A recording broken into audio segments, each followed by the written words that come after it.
जिस दिन मनमोहन सरकार ने सरकारी आदेश निकालकर सरकारी जमीन वक्फ के हवाले कर दी थी, उसी दिन शहरी विकास मंत्रालय के तत्कालीन अतिरिक्त सचिव जेपी प्रकाश ने शहरी विकास मंत्रालय के ही तत्कालीन सचिव सुधीर कृष्णा को एक लेटर लिखा था और यह चिट्ठी भी मेरे पास है।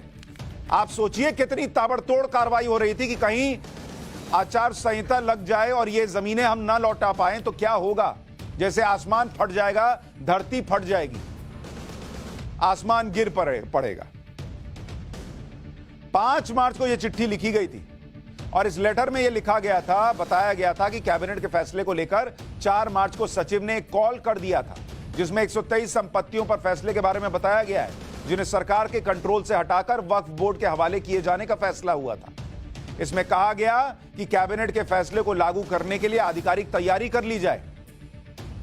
एक कॉल बॉस, एक कॉल हुआ। सोचिए, दिल्ली की 123 प्रॉपर्टीज, प्राइम प्रॉपर्टीज, एक फोन कॉल चली गई वक्फ बोर्ड के पास। यह है इस देश का सेक्युलरिज्म। सेक्युलरिज्म। हिंदू राम मंदिर के लिए लड़ रहा है सालों साल कोर्ट में,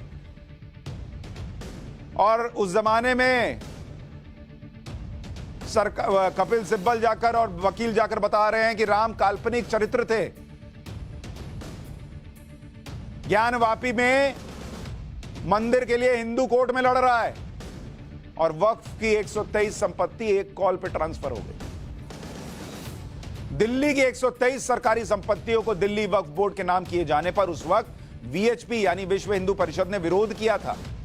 विश्व हिंदू परिषद ने इस फैसले के खिलाफ चुनाव आयोग से शिकायत भी की थी। विश्व हिंदू परिषद ने मांग की थी कि इस फैसले को वापस लिया जाए क्योंकि यह मॉडल कोड ऑफ कंडक्ट का उल्लंघन करता है। वीएचपी ने आरोप लगाया कि अल्पसंख्यकों के वोट पाने के लिए यह फैसला लिया गया।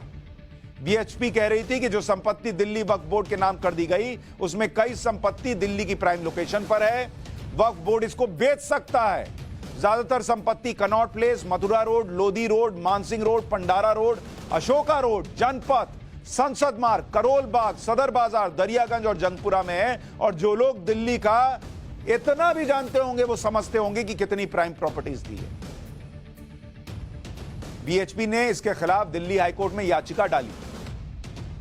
याचिका पर सुनवाई करते हुए दिल्ली हाईकोर्ट ने 20 अगस्त 2014 को यह कहा कि इस मामले में सभी पक्षों को सुना जाना चाहिए और केंद्र सरकार इस पर फैसला ले। इसके बाद साल 2016 में मोदी सरकार ने इस मुद्दे पर एक सदस्यीय कमेटी बनाई। मोदी सरकार ने जो एक सदस्यीय कमेटी बनाई उसने 10 अगस्त 2016 को एक नोटिफिकेशन जारी किया और यह बताया कि इस मामले में जिस पक्ष को भी जो भी आपत्ति है वो लिखित में दे सकता है, वो कमेटी के सामने बयान दे सकता है। साल 2017 में कमेटी ने अपनी रिपोर्ट शहरी विकास मंत्रालय को सौंप दी।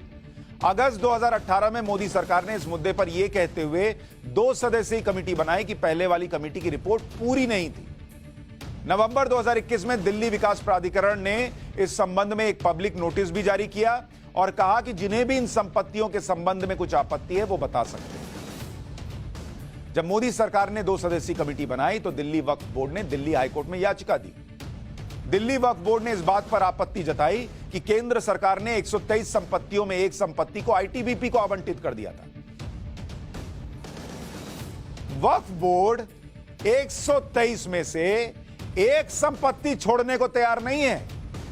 कह रहा है आईटीबीपी को दे दिया, और आईटीबीपी को दिया तो देश के लिए ही दिया होगा ना। देश के लिए एक संपत्ति नहीं छोड़ रहे। और हमारे यहां प्रधानमंत्री मनमोहन सिंह जी की सरकार चुनाव में जाने के पहले 123 संपत्ति देकर चली गई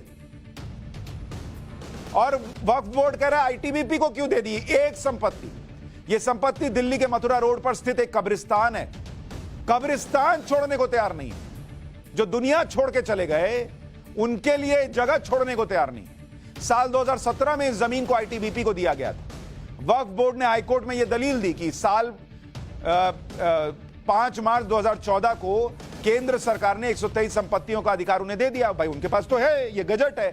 वो कह रहे कि हमको दे दिया, अब क्या, अब हम नहीं देंगे। इसलिए संपत्ति को वक्फ से नहीं लिया जा सकता। हालांकि दिल्ली वक्फ बोर्ड को हाईकोर्ट से राहत नहीं मिली। हाईकोर्ट ने कहा कि यह बहुत अनकॉमन नहीं है बॉस कि कब्र को शिफ्ट किया जाए अगर वो किसी विकास परियोजना के लिए रोड़ा बन रही है। हाईकोर्ट ने केंद्र सरकार के फैसले पर रोक लगाने से इनकार कर दिया और वक्फ बोर्ड को मुंह की खानी पड़ी। पर आप सोचिए, जो जगह आईटीबीपी को मिलनी चाहिए थी, वो जगह वक्फ बोर्ड को उठाकर दे दी एक सरकार ने चुनाव के ठीक पहले। और हाईकोर्ट कह रहा है कि भाई विकास के काम के लिए हो रहा है तो ठीक है। सरकार को नहीं लगा कि इन जमीनों पर कितना विकास का काम हो सकता था?